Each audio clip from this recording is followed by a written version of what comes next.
Ixi, vai ficar tudo aqui na frente. Ah, aqui tá a câmera. Por onde que a gente põe a câmera? Nossa,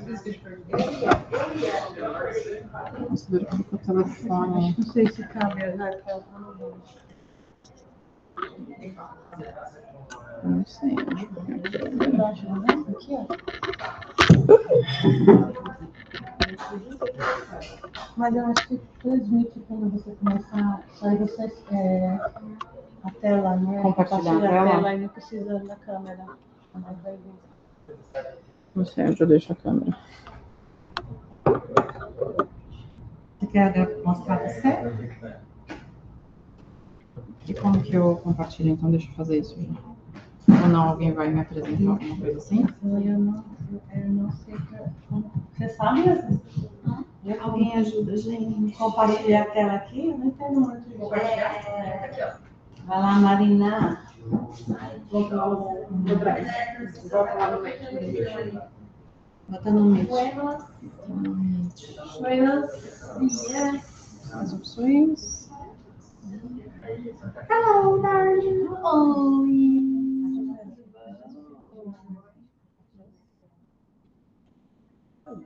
Ah, não, aqui, ó. Tem um botão. Aí você pode fazer assim. Só clica aqui. Ah, não, esse é o. Ah, é esse mesmo. Compartilhar. Ninguém vai ver minha cara. Todo mundo já viu a minha. Olha,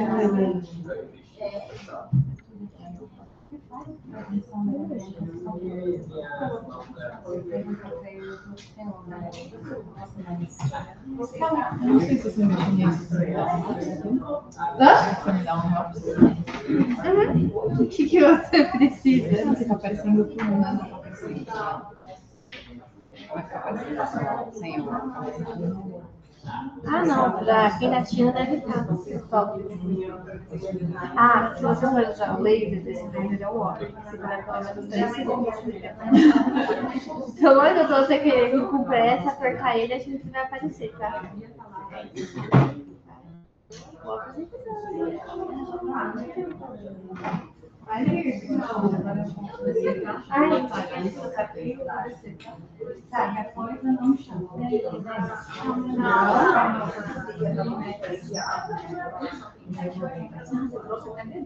Trouxe bebês, trouxe colchonete, aqui vai ter um colchonete.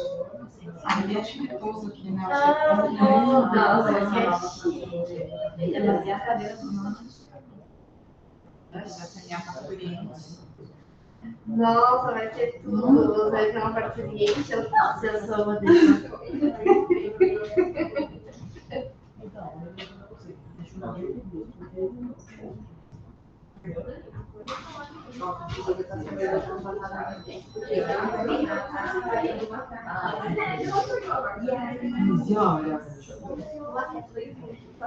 eu vi a posição, meu corpo. 5 minutos.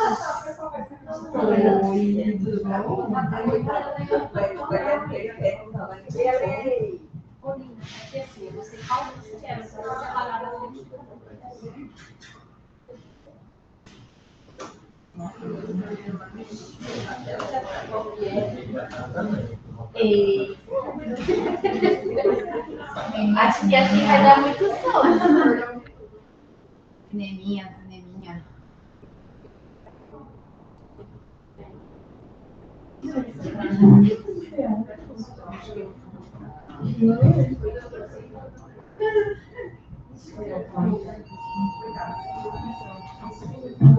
Não adianta eu ver.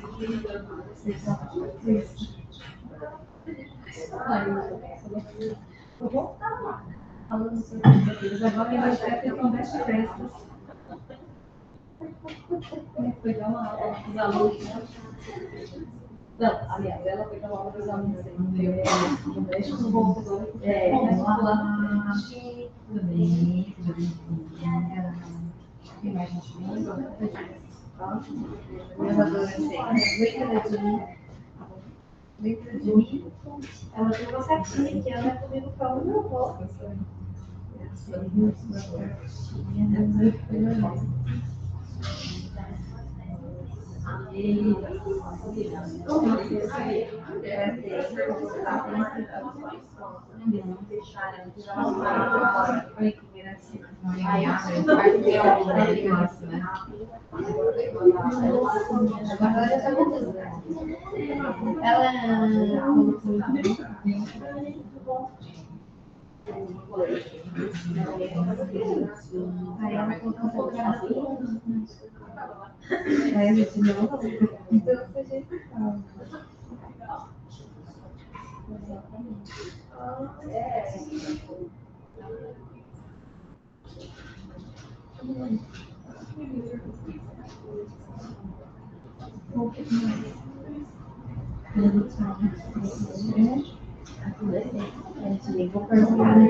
Porque senão é isso, né?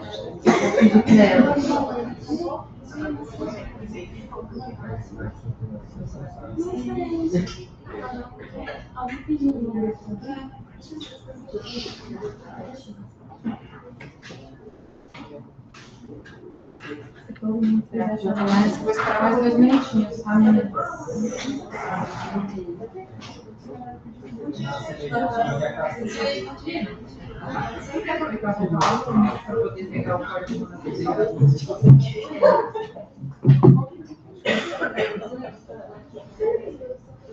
na outra janela. Ela abriu no 25.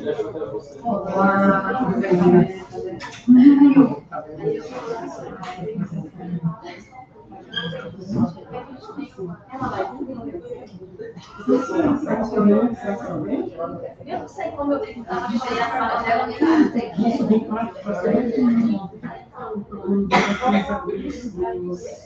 Vou falar no calendário.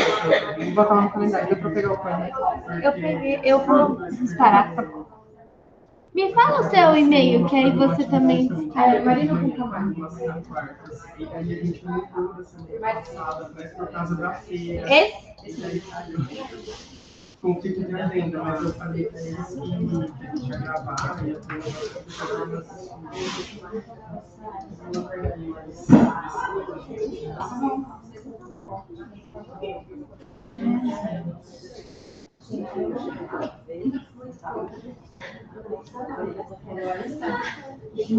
vocês assinaram, gente?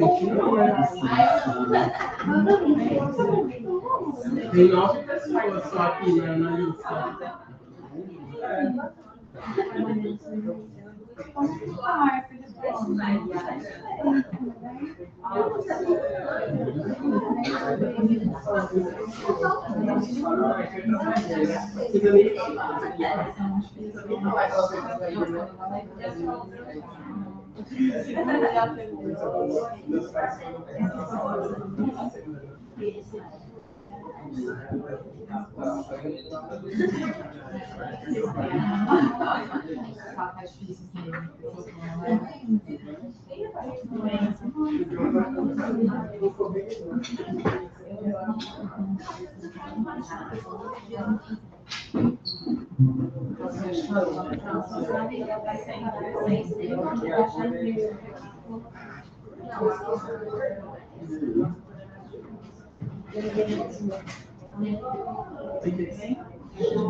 Tem como aceitar por aqui?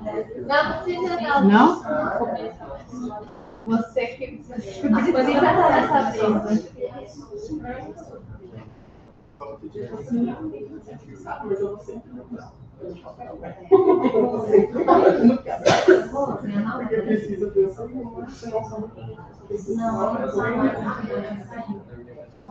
Tem mais gente? Aí Começa? a atriz aí, a atriz ela pode entrar no meio assim para caso as pessoas não tenham no Google Meet que está aberto agora. Ela tem essa. Não, porque a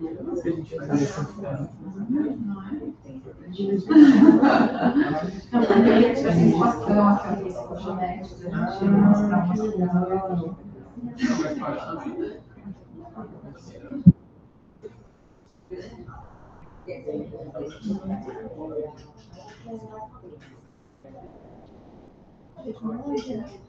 Isso é um desgaste internacional.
Ai, tem um monte de gente tentando entrar. Vou deixar pra Stephanie aceitar lá, porque senão vai atrasar aqui, desculpa. Será que agora já vai?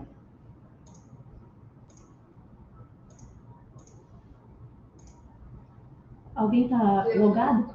Deu certo? Então, vamos lá, gente. Serviço de saúde pré-natal, né? Para as pessoas entrarem no sistema de saúde, tá? A vigilância, ela tem que começar na primeira consulta pré-natal e ser constante durante todo o pré-natal, né? Então, se acontece da gente evidenciar alguma questão de alto risco, né? Essa mulher precisa ser encaminhada pelo serviço especializado, tá? Sem perder a referência com o serviço de base dela, tá? Então, ela acaba tendo que fazer 2 pré-natais, não fez um teste de base encaminhada para o serviço de alto risco, tá? E isso tem que ser contínuo, né? Então, de pressão arterial, pesar, tem umas coisas básicas que tem que acontecer em toda a consulta pré-natal, tá bom?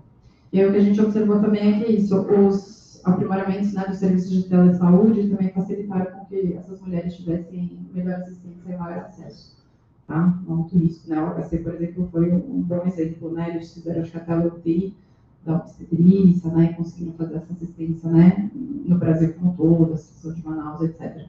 Durante o período da pandemia, tá? Não vou ter dados concretos, mas eu sei que isso aconteceu, tá? E aí, só para a gente terminar essa primeira parte, então, de trazer quais são os critérios, né, que a gente usa para saber estratificar o alto risco, né? Então, ele se baseia em características individuais e de condição sociodemográfica, né? Então, obesidade, baixo peso, idade, dependência química, questões sociais de acesso, né, saúde, água, educação, etc. História reprodutiva anterior, né? Então, se tem alguma coisa no histórico da mulher, né, como abortos espontâneos, parto prematuro, sem causas, né, específicas, restrição de crescimento fetal ou óbito fetal, né, de causas desconhecidas. As condições prévias, né, de saúde da gestação, então se a paciente já tinha alguma comorbidade instalada antes do período da gestação, né, hipertensão, diabetes, cardiopatia, doença renal, tumores, etc. Ou se acontece isso, né, durante o monitoramento, a gente vê que tem alguma intercorrência clínica ou obstétrica na gestação atual, né.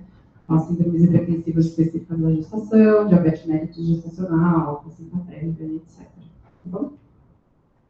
E aí, vou deixar só uma dica, que isso saiu nessa semana, a nova cartilha do SUS, né, de gestante tá fresquinhas, tá?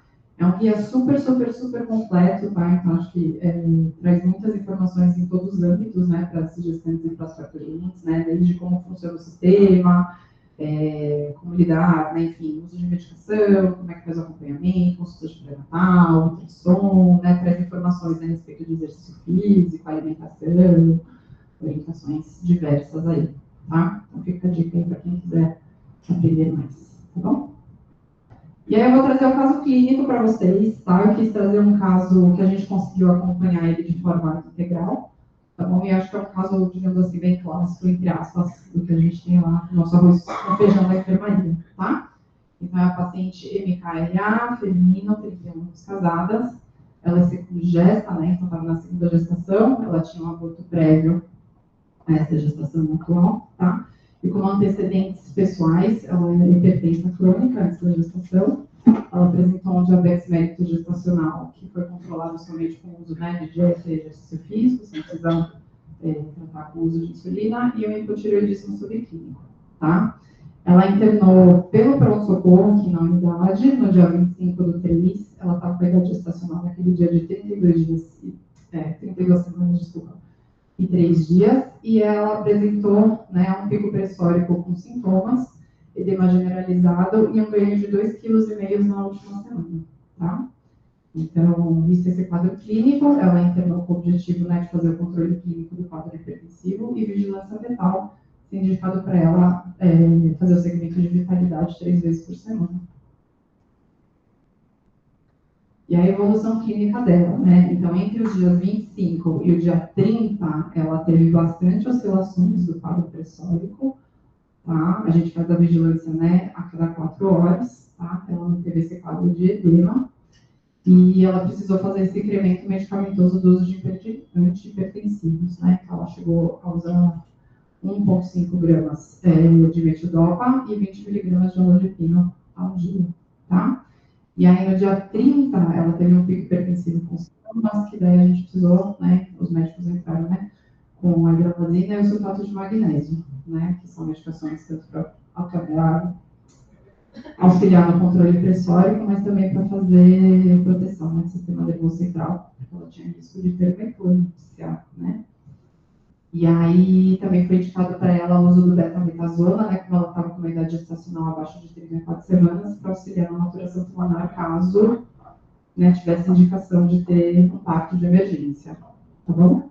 Daí eu trouxe aí os controles, né, de sinal vital, né, então o quadro hipertensivo, né, a gente caracteriza acima de 140 por 90, né, miligramas de mercúrio, a frequência cardíaca dela, né, estava ok, 63, e ela oscilou com maiores medidas, né, até 165 por 112, né, da PA, durante esse período, tá bom?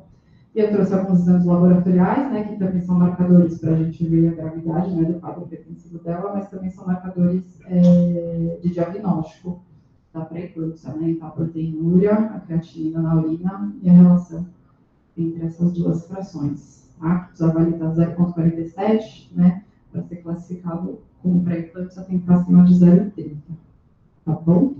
E aí não tinha nenhuma alteração dos outros exames, né, da parte hematológica, aí o HB e as plaquetas. E aí, na hipótese diagnóstica médica, uma pré-eclâmpsia grave, tá? Superajuntada, tá? Então, vou contar um pouquinho para vocês dessa patologia, tá? Então, o que é pré-eclâmpsia grave? Superajuntada, no caso dela, tá? Então, é uma paciente que ela já era previamente hipertensa e ela começou a desenvolver uma hipertensão específica da gestação, durante a gestação, né? A gente classifica a pré-eclâmpsia, né, esse quadro hipertensivo, então ela precisa ter essa tríade, né, do quadro hipertensivo, alteração dos exames laboratoriais e a presença de edema, né, tanto o edema, né, de membros inferiores, mas também geralmente edema em face e em mãos, né? E aí, na medida do pronto-socorro, a gente viu que ela teve um ganho, né, de peso muito importante, né? Então, geralmente por causa do edema, tá? A fisiopatologia dela, só para classificar, né? Então, o grave vem pela questão de como se apresentam os exames laboratoriais e pelas próprias medidas de PA que ela apresentou, né? Então, como ela apresentou medidas de 16 por 11, era um caso mais avançado, digamos assim, de pré-eclâmpsia, né? Mais grave de pré-eclâmpsia. E a gente coloca como superajuntado exatamente pelo fato dela ser uma paciente que já era previamente hipertensa e ela desenvolveu a hipertensão específica da gestação durante o quadro, tá? E aí a fisiopatologia, isso não existe um consenso, né, de uma única questão que está envolvida aí na fisiopatologia da pré-eclâmpsia, tá? Então, existe uma questão de alteração do sistema imune materno, né, que geralmente acontece pelo esse estímulo, né, da reação do sistema imune da mãe com os tropoblastos, né, as primeiras células ali fetais, né? Tá? E aí isso faz com que a gente tenha uma alteração na formação de sistema circulatório materno, e na verdade o principal fator é que ele causa esse vasoespasmo generalizado, né? Então uma coisa que vai acontecer tanto no sistema da mãe, né, como na própria placenta, tá? Então existe essa alteração de formação dos vasos da placenta, esse vasoespasmo generalizado, né? Isso pode gerar uma cascata de coagulação sanguínea alterada na mãe, tá? Isso pode alterar a permeabilidade capilar de uma forma geral, então gerar tanto lesão em órgãos-alvos maternos, tá? Os principais órgãos-alvos da pré-eclâmpsia né, a parte renal, função hepática e cerebral, tá? Então a mãe que tem uma pré-eclâmpsia grave que não trata, ela tem um risco muito grande de desenvolver uma eclâmpsia, né? Então a eclâmpsia vai se caracterizar por um quadro de convulsões, tá? E o próprio risco de morte materna. Tá? Então, por isso que ela precisa internar para fazer essa vigilância, porque ela tem um risco de ter essa compulsão e de, né, precisar resolver rapidamente a gestação, tá bom? Essa alteração também de sistema circulatório, né, faz com que o próprio sistema placentário fique alterado. Então, geralmente, isso vai fazer com que a gente tenha um aporte anormal de fluxo sanguíneo na placenta, né? Muitos desses bebês apresentam restrição do crescimento fetal e têm a maior chance também de apresentar prematuridade, tá? Então, por isso que ela precisa ficar internada e por isso que ela tem que fazer esse segmento de vitalidade também fetal dentro da internação. E aí eu trouxe para vocês isso, né? A nossa triagenzinha lá diária, a avaliação fisioterapêutica que a gente faz, Então, na hora que eu fui, né, conversar com ela, ela não me trouxe nenhuma queixa hoje funcional. A gente testa, né, a escala de postura e o Bartel, também, que não teve nenhuma postura alterada. Ela não referiu para mim nenhuma queixa pélvica, né, de incontinência, de dor, de constipação, nem nada disso. Ela tinha manutenção, né, do próprio edema, né, esse sinal clínico da própria pré-eclâmpsia em si, tá bom? E aí, se a gente fosse usar isso, nossos sistemas que hoje temos aqui no hospitalar, ela seria o CPAP 7.1.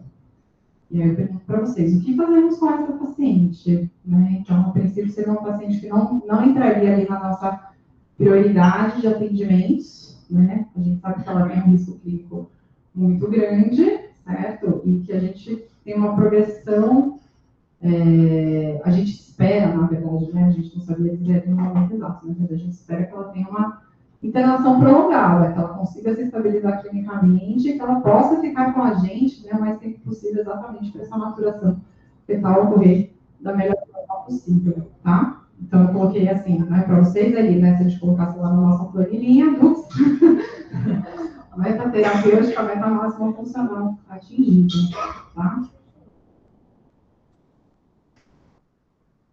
E aí é isso que eu falei para vocês, né, mas se a gente tem uma interrelação prolongada, né? A gente quer, na verdade, a gente deseja que ela consiga estar com a gente o mais tempo possível, né? Então, o próprio risco, né? Ela apresenta aqui na intervenção de declínio funcional, tá? Então, a nossa meta terapêutica seria, né, tentar fazer uma manutenção da mobilidade, integridade corporal, né, das capacidades físicas dela dentro da internação, tá? E o próprio risco trombembólico, que a gestação em si já traz, não do risco trombembólico, e pelas questões eventuais, né, da internação, imobilismo, ficar mais acalmada, mais tempo no leito, né? Então, a gente também teria que fazer este manejo durante a internação, tá? E aí, o que a gente faz, tá? Então, é isso não é um método, digamos assim, desenvolvido em outros lugares, tá? Então, qual é a conduta que a gente costuma ter lá na enfermaria? Então, eu faço um primeiro atendimento, tá? Que é um primeiro atendimento que eu costumo fazer com todas as pacientes que internam, tá? Isso independente do CPAP que a gente coloca. E eu consegui fazer esse primeiro atendimento somente no dia 31. Então, depois que passou todo esse rolê, né, de alteração, de estabilidade hemodinâmica e tudo mais, tá? A gente usa uma cartilha de orientações, né? Então, uma cartilha física mesmo, tá? Que tem as coisas lá ilustradas, descritas, tá bom? Exatamente para a gente fazer esse manejo do declínio funcional, né? Poder prevenir esse declínio funcional, tá? E aí a gente tem alguns tópicos que a gente aborda nesse atendimento, né? Então, a gente faz essa estimulação funcional e ergonômica, né? Então, a gente faz treino de troca de posturas, a gente orienta o posicionamento no leito, né? O uso dos coxins, né? Então, toda a história da barriga, né? Gestantes, né? Não ficam bem em DD, né? Só para a gente lembrar. Tá? Porque isso não é o peso do útero, né? Tira um pouquinho do espaço do diafragma, a gente tem veia cava passando ali atrás, então ela pode ter uma hipotensão, mesmo estando em DD, né? Então a gente tem que fazer essa orientação toda, né? E mesmo pelo próprio, né, controle ali de tronco, controle central, né? A função do reto, a função, né, das musculaturas abdominais que ficam alteradas nesse momento, tá bom? E aí eu faço, né, um kit, digamos assim, de mobilidade funcional básica, tá? Então, tanto pensando nos sistemas, né, nas partes do corpo dela que estarão sobrecarregadas durante a gestação, e a gente também está pensando nesse corpo, que é isso, né? A gente tem que fazer esse manejo clínico da hipertensão, mas a gente espera que ela possa parir dali a algumas semanas, né? Então, ela vai necessitar de algumas capacidades físicas para poder desenvolver, né, desempenhar essa função do parto, tá? Então, a gente faz exercícios de mobilidade pélvica, tá? Exercício da ponte, para a gente manter, né, a extensão de quadril funcionando direitinho, tá? A gente faz um treino de respiração, né, associado aí à ativação da musculatura abdominal, né, exatamente para a gente conseguir manejar, né, o controle da pressão abdominal e essa função do tronco dela, né? E estimulação de, né, caminhadas, ela conseguir, né, poder fazer isso durante o dia, tá? E a ideia é que este pacotão, ele funcione independente do fisioterapeuta, tá? Então a gente orienta, mas a ideia é que ela não precise da gente para fazer isso, que ela consiga fazer isso de forma autônoma durante a internação, tá? E o último tópico é a parte pélvica, né? Então, afinal de contas, né, o como sempre, o conhecimento de vocês sobre a história, então, né, mas a gestação em si, né, então a gente vai ter uma grande regulação hormonal que vai precisar acontecer, né, então eu costumo falar para os pacientes, né, não somos cangurus, então a gente não vem, né, com aquele bolso extra aqui, né, para gestar, a gente precisa fabricar esse espaço durante a gestação, então a gente precisa que uma série de reações hormonais possam possibilitar que essas estruturas se mexam dentro do corpo, né? Então, se a gente tem esse assoalho, né, que tem que fazer essa sustentação das estruturas, esse assoalho também vai estar sendo afetado por essa ação hormonal, tá? E o próprio ganho de peso, né? Então, a gente espera, né, fisiológico da gestação, né, que essa mulher ganhe peso durante a gestação. Esse peso muito provavelmente vai ser sustentado nessa região, né? Então, o assoalho pélvico fica mais vulnerável durante a gestação, né? É muito comum acontecer queixas pélvicas, né, durante a gestação. Então, a gente também dá essas orientações, tá? Então, é isso, né? Eu faço um pouquinho desse questionamento, dessa triagem, né, sobre as questões pélvicas, e as mais comuns, né, nesse período é a incontinência urinária de esforço, a constipação, eventualmente, dor pélvica, e a gente orienta, né, explica sobre isso, né, que esse perder urina não é normal, não precisa relatar pra gente, que dá pra tratar, etc e tal, né, que é importante a gente conseguir fazer isso durante a gestação, e não deixar isso, né, pro período pós-parto, tá bom? Então, a gente orienta aí algumas coisas, né, com relação ao funcionamento do assoalho pélvico, e posicionamento para elas adotarem ali na enfermaria, tanto evacuatória quanto convencional. Tudo bem? Dúvidas? E aí, como que eu fiz o segmento, né, na internação dessas pacientes classificadas, né, como 7.1 pelo nosso CEPAF, tá? Então, uma vez por semana, então é isso. Dito isso, né, então a ideia é que ela consiga manter essa atividade durante a internação, tá? E aí, uma vez por semana, eu faço atendimento de grupo na enfermaria, tá? Que seria hoje, na verdade. Hoje eu estaria lá agora, dando grupo para as minhas pacientes, tá? Então, na verdade, a ideia é isso, né? Existem uma série de fatores aí durante a internação, né? A questão de elas estarem afastadas da família, da questão mesmo, né, da própria insegurança, do quadro clínico, né, dessa incerteza, isso pode ser que, né, tenha para amanhã, não tenha.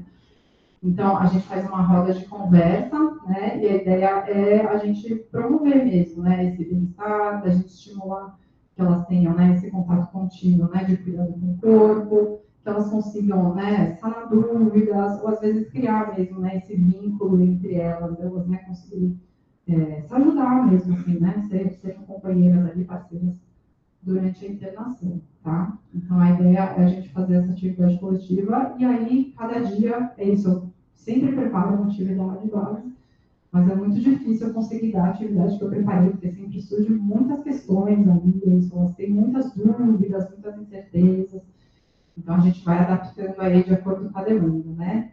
Mas geralmente a gente sempre repontua, né? Eu sempre levo também no final do grupo para a gente retomar as orientações e da importância de elas se manterem ativas durante a internação. E aí, no dia 27/4, então lembra, né? Ela internou no dia 23 de março, né? Então, pós um mês de internação, tá? Então, ela estava quase com 37 semanas de gestação. Aí, então, essas pacientes que têm comorbidades, né, e risco de ter eclâmpsia, né, elas são indicadas, né, de ter resolução de parto quando chega a termo, com 37 semanas, porque tem muito risco, aumentar muito o risco pós 37 semanas, e a gente vê que os bebês não têm tantos ganhos de ficar mais semanas dentro da barriga, tá?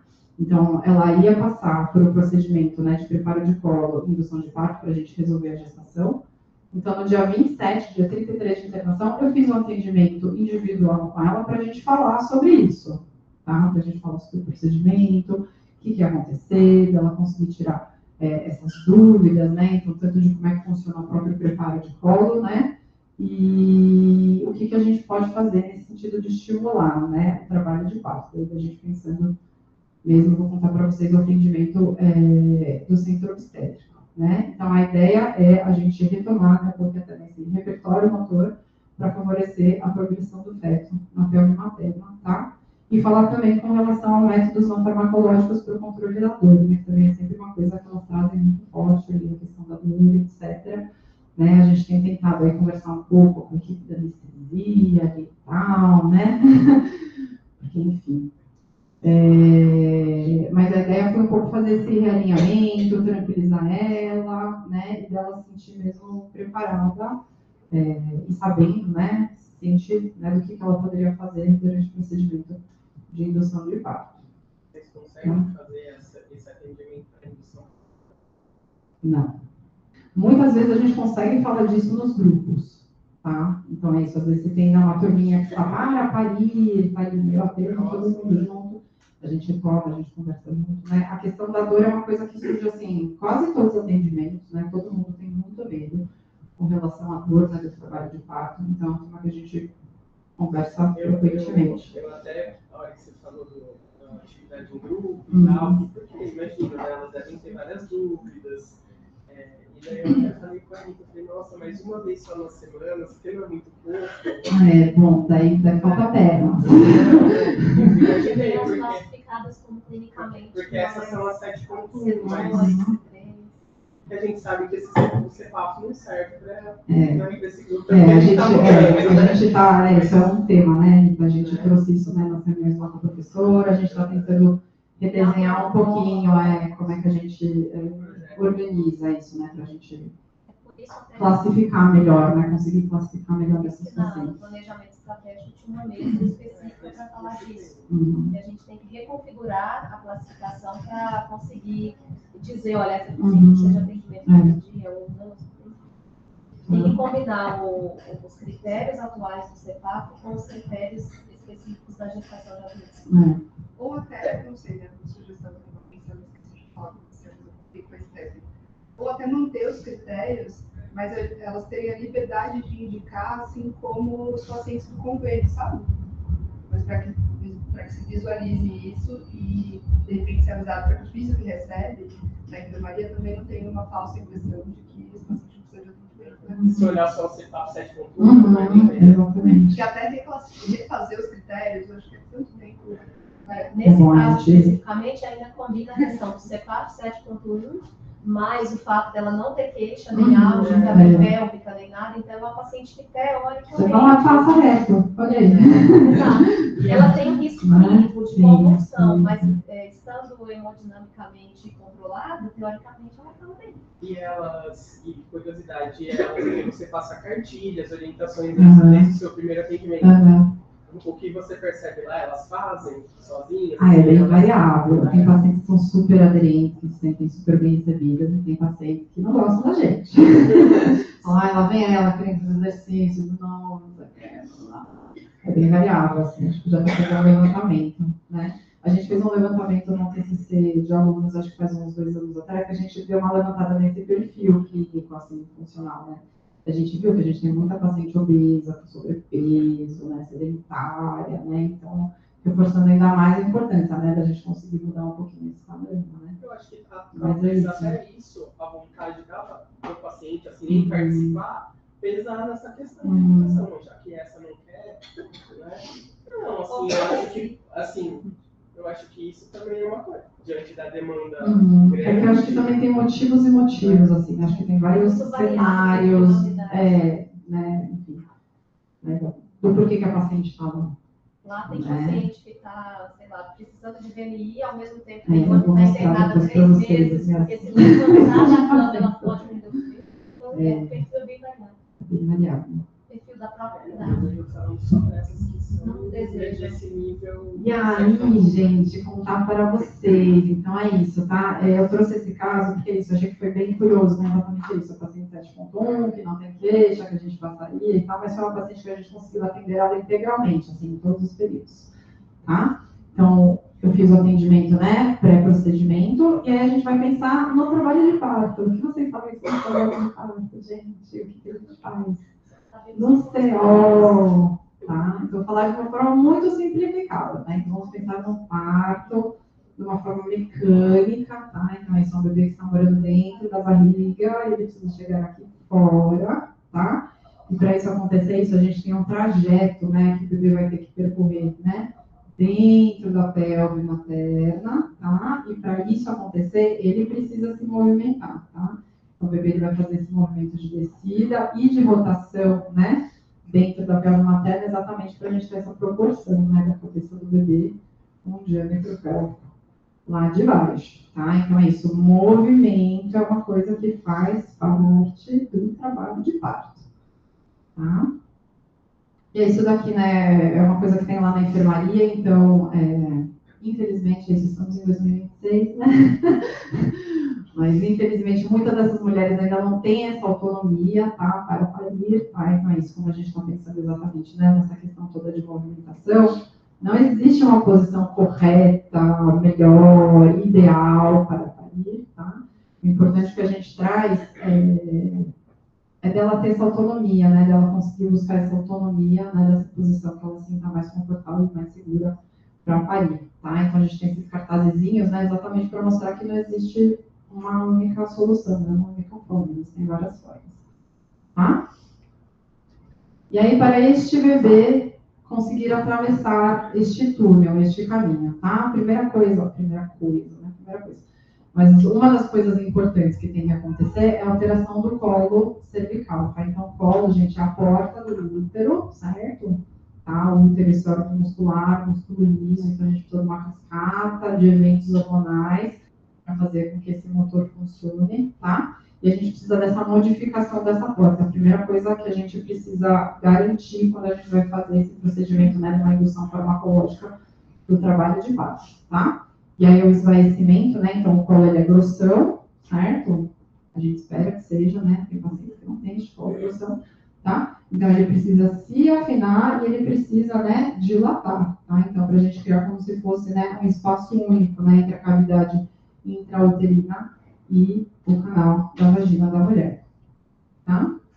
E aí é isso que faz, né? Tem que fazer exame do toque, aquela coisa chata, tá? E aí o que a gente precisa também é esse motor, né? Então a contração, né, do útero, ela é suficiente para promover essa mobilidade toda do bebê dentro da barriga, né? Trazer ele até aqui fora, tá? Mas para isso acontecer isso, ele tem que ter uma organização específica, né? Então é uma contração que tem que ser bem organizada. É uma contração que tem que durar de 40 a 60 segundos, pelo menos, tá? A gente classifica, né, diagnostica como, né, um franco trabalho de parto quando uma mulher apresenta, né, 3 contrações dentro de 10 minutos, tá? E aí, essas contrações podem incrementar, né, então, perto de um período expulsivo, então, quando o bebê está literalmente, né, quase nascendo, a gente pode ter, né, 5 contrações a cada 10 minutos, então às vezes é 1 minuto de contração para o relaxamento, 1 minuto de contração para o relaxamento, 1 minuto de contração para o relaxamento, tá? E é uma contração que é isso, né? Precisa começar aqui do fundo uterino, né? Então o fundo uterino é a parte que se de cima do útero, e ela tem que gerar essa pressão para o colo, tá? Exatamente para a gente conseguir movimentar aquele colo uterino, tá? Sem dinâmica uterina, o colo não se mexe, tá bom?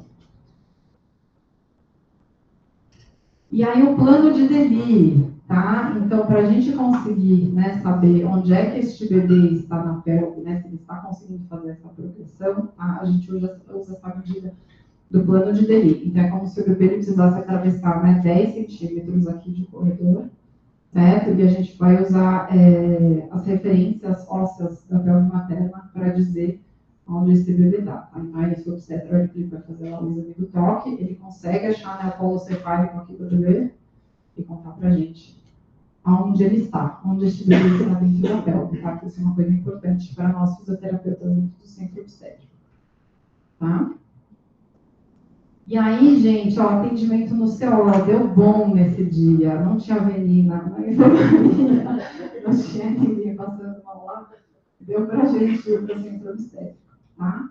Então, como ela é uma paciente que não tem, né, nenhum tipo de procedimento cirúrgico uterino anterior, ela vai fazer o preparo de colo de forma farmacológica, tá? Então, ela vai usar o misoprostol, tá? Que é uma prostaglandina, né? Então, a prostaglandina ajuda a gente a organizar a casa, tá? Para a gente conseguir parir. Então, a prostaglandina vai fazer, né, esse amolecimento ali da porta uterina, ela muda um pouquinho esse tônus, né, do canal vaginal e do assoalho pélvico, tá? Ela ajuda a facilitar o alinhamento das fibras miometriais, né, para a gente ter essa contração mais efetiva, né, durante o trabalho de parto. Então, a gente precisa que ela dê uma passada geral, antes da gente colocar a ocitocina, que daí sim é um hormônio que precisa, né, que vai dar esse marca-passo, digamos assim, do útero, tá? E aí a gente aplica um misoprostol a cada 4 horas, tá? Então, ela aplicou o primeiro, né, no dia 28, às 4h50 da tarde, o segundo, no mesmo dia, às 9 da noite, e o terceiro, na madrugada, às 1h30 da manhã, tá? E aí ela foi pro site, então isso daqui ela estava na enfermaria, tá? A gente coloca lá um comprimidinho, né, coloca lá no vaginal, e o paciente tem que ficar mais em repousinho exatamente, né, para o medicamento agir localmente, tá? E aí ela subiu para o CO às 4h07 da manhã, tá? Que ela referiu que ela estava tendo uma perda de líquido, tá? Então a gente, né, pensa que pode ter tido, né, uma ruptura aí das membranas ovulares. Ela estava com dinâmica uterina presente, tá? Aquelas, né, 3 contrações dentro de 10 minutos estavam acontecendo já, tá? E o toque ali, né, do médico era de 5 centímetros, então é isso, meu colo uterino está fechadinho, ele precisa sair do 0 e ir até 10. Tá? Então, ela estava no meio do caminho e médio, né? Então, esse esvaecimento, ele não tinha acontecido de forma completa. Né? Ele estava nem muito durão, nem muito molinho. Estava no meio do caminho, tá? E aí, eu subi para o céu às 9h20 da manhã. Então, já fazia 5 horas que ela estava lá em cima, tá? E aí, é isso, as medidas, né?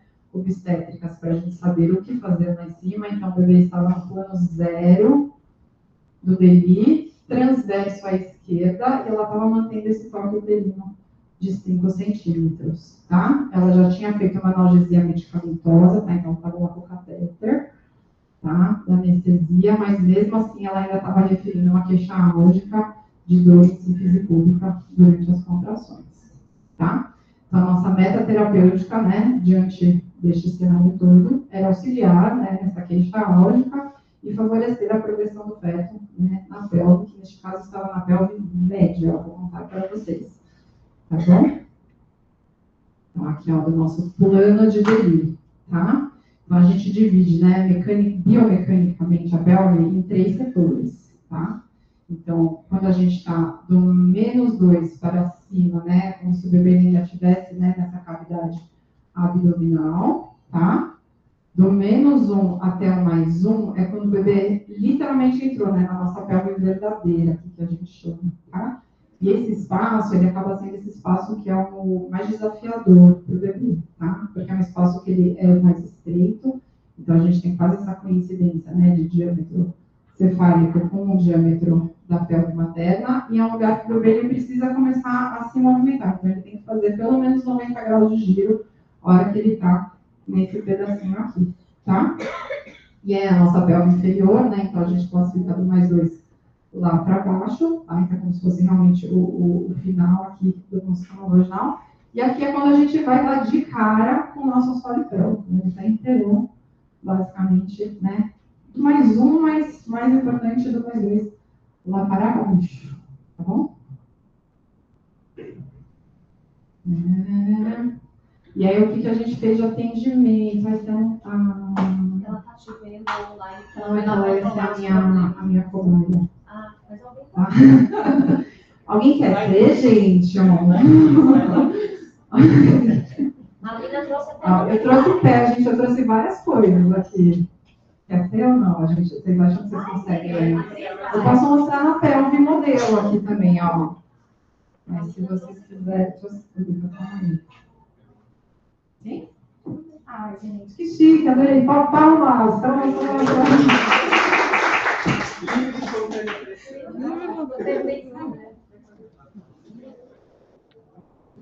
Aí, durante aqui o espaço é meio diminuto. Tá? Então, deixa eu pegar aqui só para... Você quer que eu ponha um lençolzinho, Cris, ou não? Tudo bem.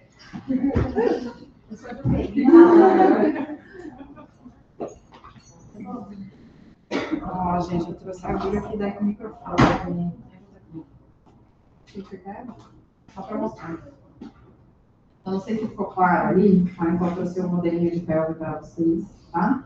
O 0, gente, a nossa marca do 0 é bem a espinha esquiática. Vocês lembram onde está a espinha esquiática de vocês?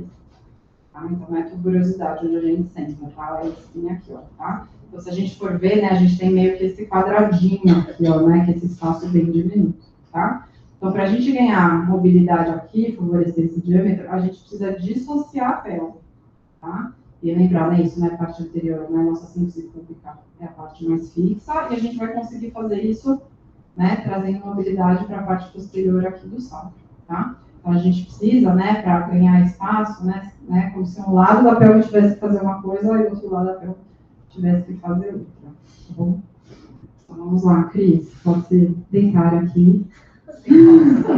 Como você vai preferir? Você quer... DLD, ó, a gente tem uma DLD.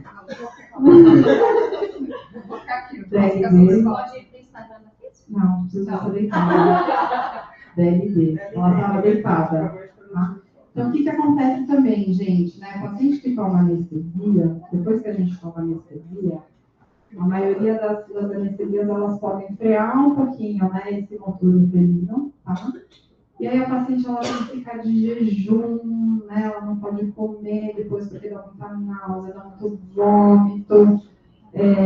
Dependendo aí da mão, né, do anestesista, às vezes a paciente fica super bem, não perde nada do motor, né? Então consegue ficar de pé, consegue, né, apoiar peso. Às vezes não, né? Às vezes perde, fica com parestesia, não consegue, a gente tem que auxiliar, sentar, etc. e tal, tá? Então, por isso que a gente fala também, né, na questão da dor, né, da gente conseguir fazer esse manejo para a gente não perder esse motor, tá? E fora que isso, ela começou o procedimento às 4h50, e aí eu fui atender ela às 9 da manhã, então você imagina, né, você tem que monitorar, tem que fazer cardiotoque, vocês acham que ela deve ter dormido bem essa noite? Não muito, né? Porque isso vai vir médico, vai ter que fazer cardiotoque, vai ter que fazer exame de estoque, daí nananana, você consegue dormir tranquilamente, porque você não precisa entrar em calor de tosse. E ela não vai dormir. Então é isso, tá? Ela estava já um pouquinho cansadinha, então a gente optou por manter ela deitadinha, tá? E aí, para a gente trazer essa simetria, tá?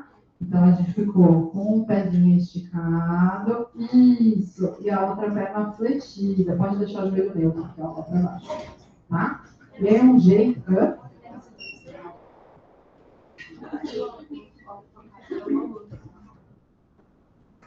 Então, aqui, ó, a gente consegue fazer, né, massagem aqui na região sacral, tá? Então, a informação de pressão e ditado ajuda a gente a bloquear, tá bom?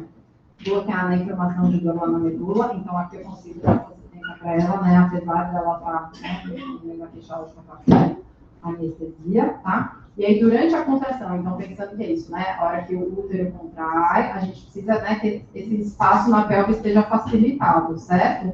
Então, durante a contração, eu estava fazendo uma sustentação de inclinação, né, de uma pelve sólida, então estava empurrando aqui a tuberosidade isquiática dela exatamente para deixar o corredor mais livre durante a contração, tá? E aí a gente ficou, né, um tempo aqui, evoluiu um tempo aqui, tá? Ela se sentiu confortável depois. Vai para os quatro apoios, please. Cris, não vai ter jeito. Se tiver Arrasou, gente. Gente, isso é a pelva. A posição de quatro apoios.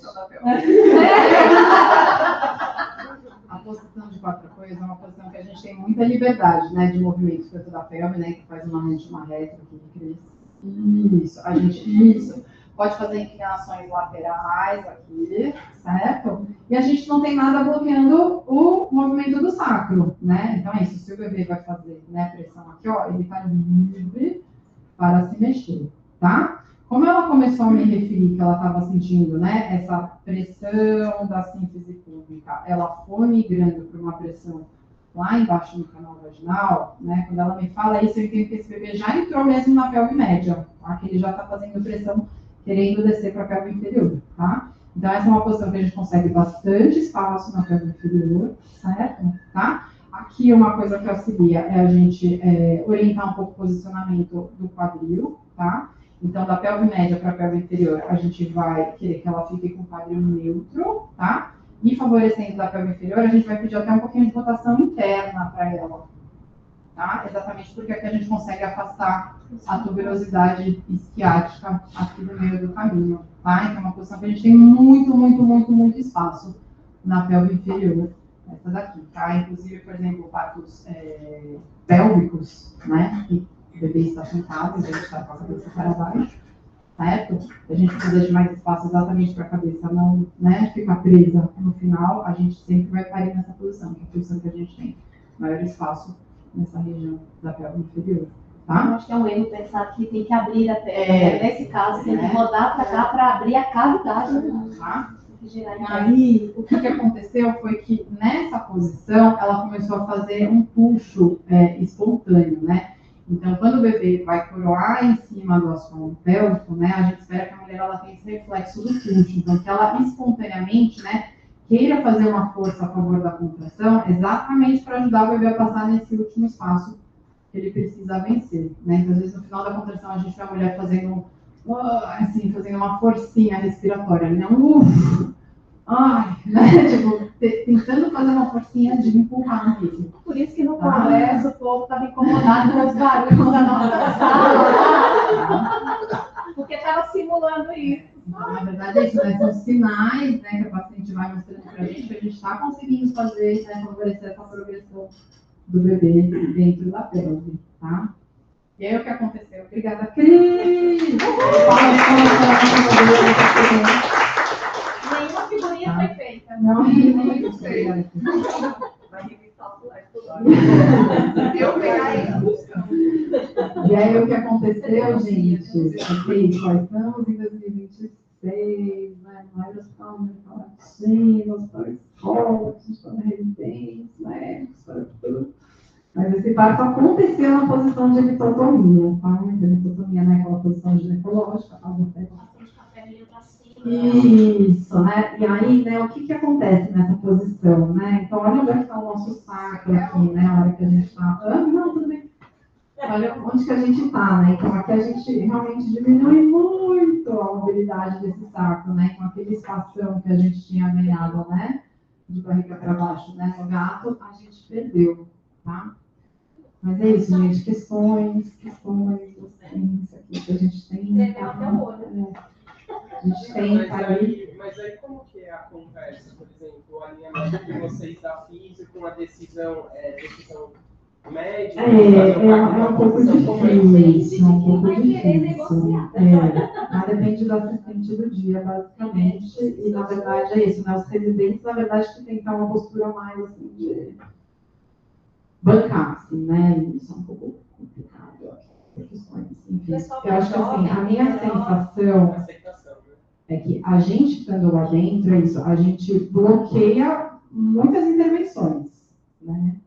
Então, até isso, né? Tem médico que eu tô lá e fala, mas o que você acha do período? Vamos fazer uma epísio ali? Tá bom, não, doutora, veja bem, não, fica tranquilo, a gente cuida disso, né? Então, esse caso, até eu lembro que a assistente do dia me perguntou, falou, e aí, esse período tá bom, não sei o quê.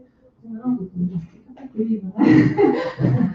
Né? A gente não quer, a última coisa que a gente quer é que cortem esse só ajudando. Então, eu sei que a gente dá uma protegida, assim. Ai, aqui, ó. Não tá nada. Então, eu sei que a gente dá uma protegida, né? E é um pouco do que a evidência científica conta também pra gente, né? Então, hoje a gente tem esse modelo de assistência baseada, né, na assistência das parteiras, né? Das midwives. Né? A gente sabe que as midwives e as doulas, inclusive, são pessoas que bloqueiam as parturientes de sofrer cascatas de intervenções durante o trabalho de parto e violência obstétrica também, né? Não vamos esquecer desse quesito também, tá?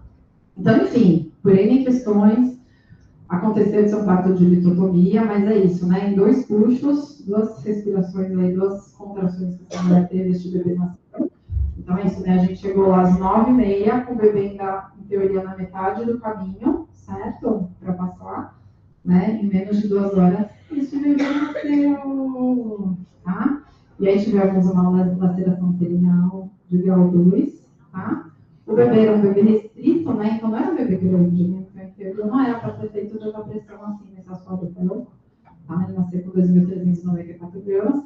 E o ápida, 9, 10 anos, deu tudo certo. O bebê nasceu bem, tá bom? É isso, teve golden hour, aumentou, pele a pele, mel contente, todo mundo contente. Tá? E aí eu trouxe para vocês, acabou ficando um pouquinho disforme, tá? Mas assim, um pouquinho é isso, né? tirei foto das minhas alunas lá no CO, tá? Não consigo quando eu estou sozinha, né? Mas para mostrar isso, a gente tem as salas de parto e pré-parto, tá? A gente tem um corredorzão ali meio varandinha, que a gente usa bastante isso para decolar, para fazer coisas. A gente está estudando, né, de conseguir colocar um espaldar ali também, né, para utilizar, tá? E eventualmente é isso, a gente tem que fazer até um pouco de acrobacia, digamos assim, no CO, tá? Então a gente era um bebê que estava, não lembro se ele estava defletido ou se ele estava assíncopo, então a gente faz posturas invertidas para ajudar nesse reposicionamento da cabeça do bebê para ele conseguir progredir melhor dentro da pelve, tá? E é isso, foto das minhas aluninhas, né? Maca do céu é uma maca transformer também, dá pra gente fazer 1001 posturas com ela, né? Então mesmo que a paciente esteja na parestesia, anestesia, a gente consegue adaptar bastante coisa ali no leito, tá bom? E a gente tem a famigerada bola, né? Bola do Pilates, tem disco, tem o amendoim, então esses também são instrumentos que a gente tem que ajudar bastante a gente nessas horas, tá bom? E aí, para mostrar para vocês, depois, ó, essa é a paciente, tá? Ficou meio esquisitona, né? A foto toda masticada aí.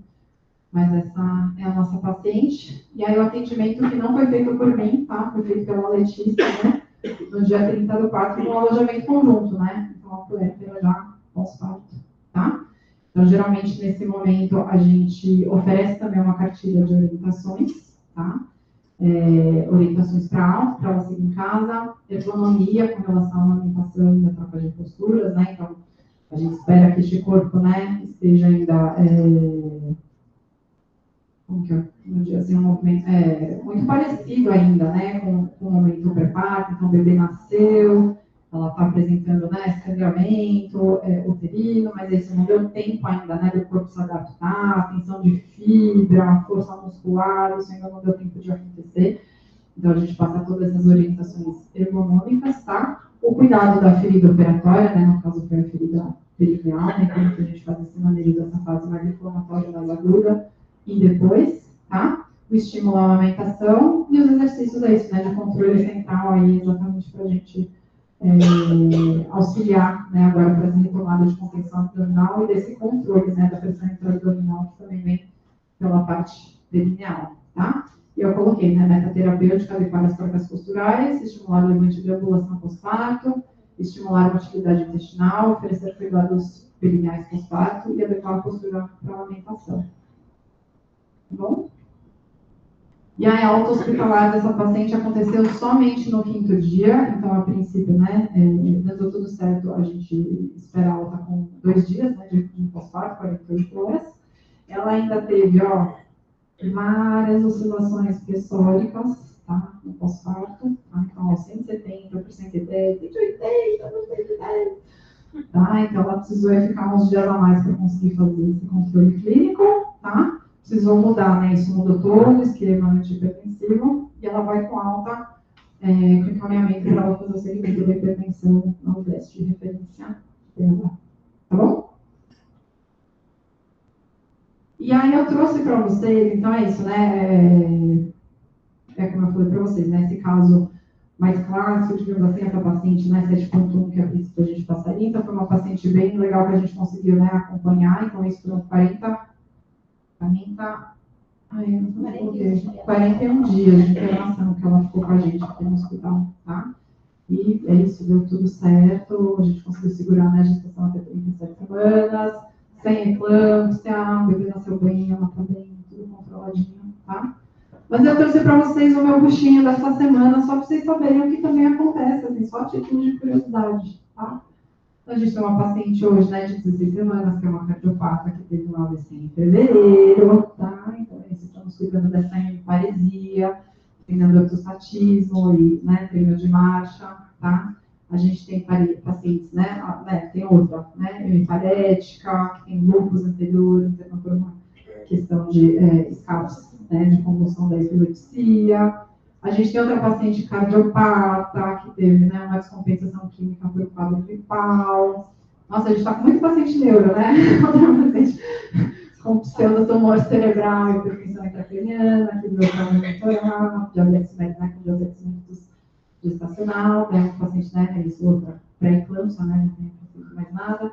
Então, mas a gente tem esses pacotinhos, né, eu falo, né, para os meus alunos, pacotinhos. Então, diabetes com hipertensão, assim, Tem bastante, muito, tá?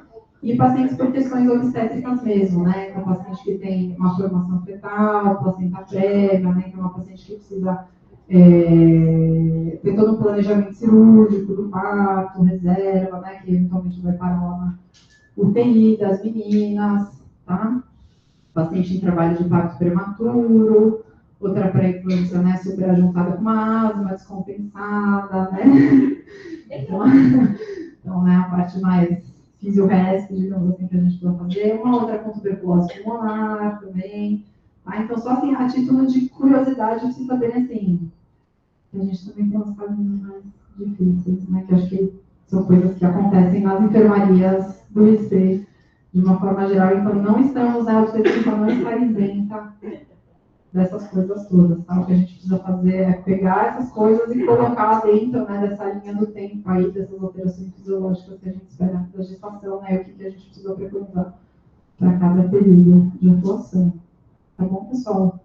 Dúvidas? Não? Então, muito obrigada.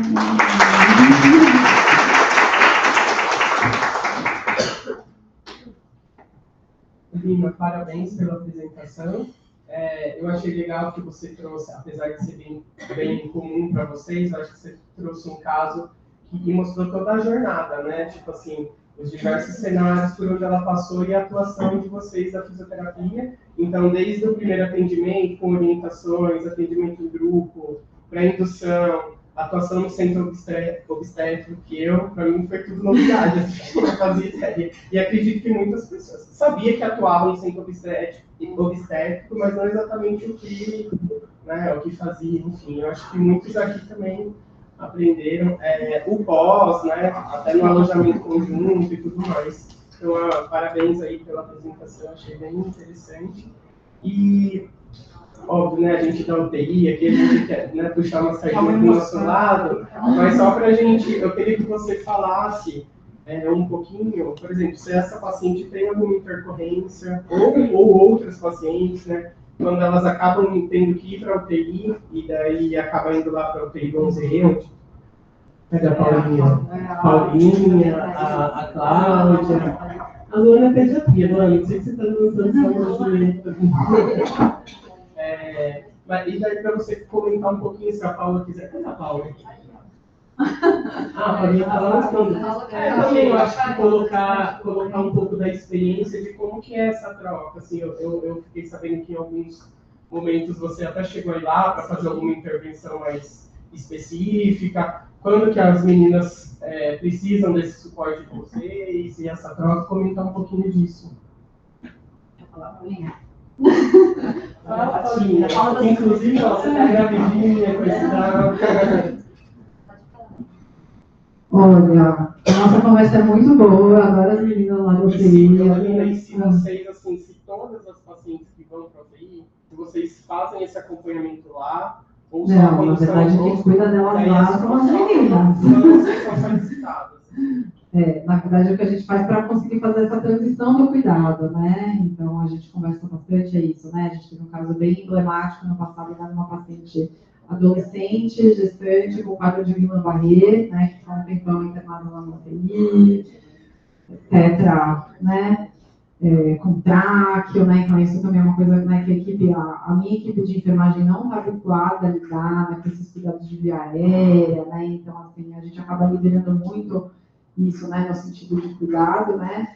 Tem uma política ali da professora Rossana, né, que é a nossa nova titular de obstetrícia, de realmente isso, a obstetrícia, né, independente da unidade que esteja aqui nesse, isso da gente está todo mundo ciente dos casos, né, esses casos acabam indo para a nossa enfermaria quando eles chegam perto da viabilidade, que a gente chama, né, que a viabilidade deve ser de mais ou menos 25 semanas, né, então a gente prefere que essas pacientes sejam monitoradas pela gente. Então a gente tem que se adaptar às demandas do dia a dia, né. Eu acho que a gente, eu tenho um diálogo muito bom com as meninas lá em cima, não sou da respiratória, gente, então, assim, se eu precisar de ajuda, eu também peço, né, para gestão, né, me ajuda para muito bem, como é que faz? Mas acho que a gente tem tido muito sucesso, assim, acho que a gente não teve nenhum caso que deu errado, assim, né. Eu podia até, pensei em trazer esse caso, né, da paciente do Guillain-Barré que ficou com a gente no passado, Mas, enfim, acho que a gente consegue fazer essa transição. É isso, quando eu sinto que está pegando ali num lugar que não é exatamente meu, ali que eu tenho dificuldade, eu grito, eu peço ajuda. As meninas. Isso. Não respondi? Mais dúvidas, gente? Adoro falar, obrigada. Inclusive é isso, ó, sociedade, é isso, né? Tem umas meninas aqui que já me conhecem por outros motivos, mas é isso, né? Engravidou, não sei o que fazer, não, como é que faz, o pré-natal, onde faz, quando começa a crise, não sei o quê. Estou aqui discutindo. Até para a equipe mesmo. Até para a equipe. A gente faz o acompanhamento no ambulatório, a gente acompanha todo o processo. Tá bom?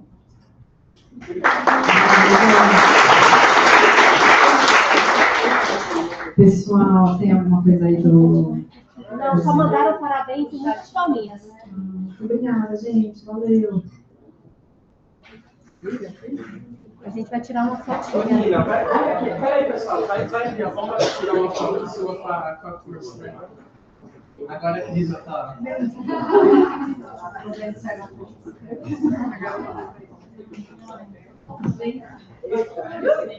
Cuidado. Mas não passa nem você. Peraí. É difícil caber todo mundo. Tira uma menorzinha aqui.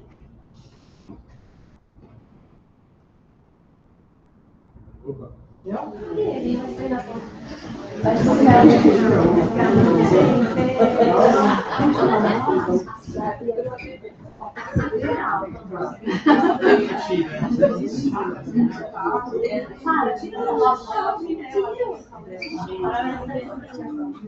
Eu seguro a perna, você segura o bebê.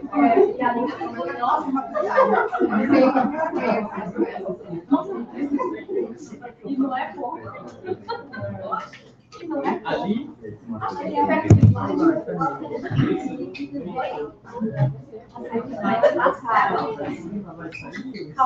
vai segurar o bebê ou o bebê? Você ia segurar o bebê e eu.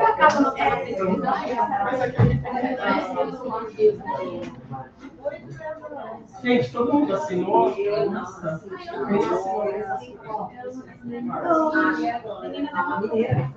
Ficava agarrada no médico lá, eu dizia, não é engraçado. Não é, você tá vendo? Ela ligou e falou assim, não, o namorado ligou, não, eu tô agarrada aqui, não sei o que, dos médicos. Aí eu acho que eu também.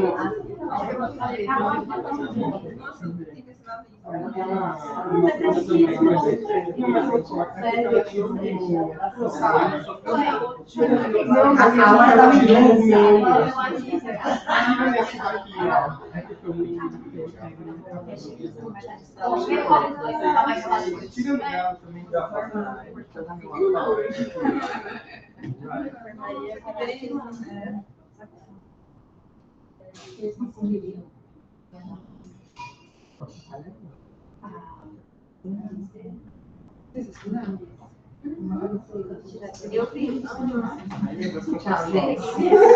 Vou ver.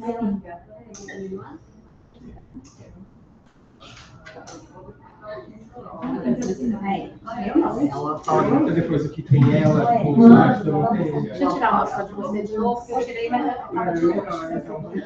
Acabei de assinar. Aproveitar que ela tá aí. E a gente tira outra. Olha aqui, linda. Aí. Eu, gente. Obrigado. De nada. Foi ótimo.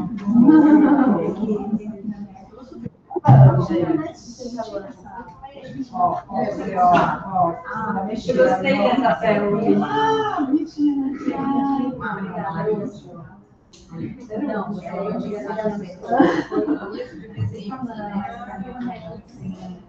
Ah, mas eu já procurei, eu já procurei,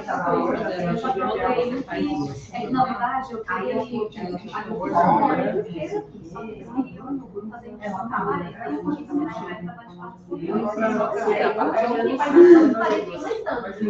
mas aí eu agora você trabalha com um monte de coisa.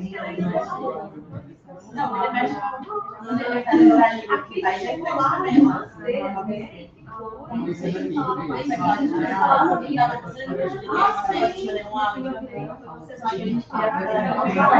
Ele não faz todo o elétrico no braço superior, no peso. Mas o braço, ok, é diferente. Mas pelo menos isso foi tudo certo. Você não fala. Ela não quer dividir só pra ela. Ela pode sair com você. Vai levar com ela. E quem que nós vamos colocar lá para atender os restantes? Seu lugar. Você viu que bonitinha a montada que eu fiz? Nossa, um monte de gente curtiu. Foi bastante.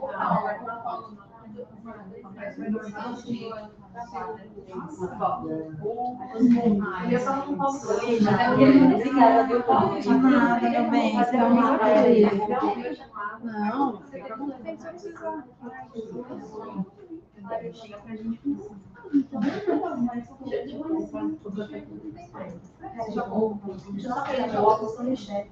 Vou fechar aqui, hein?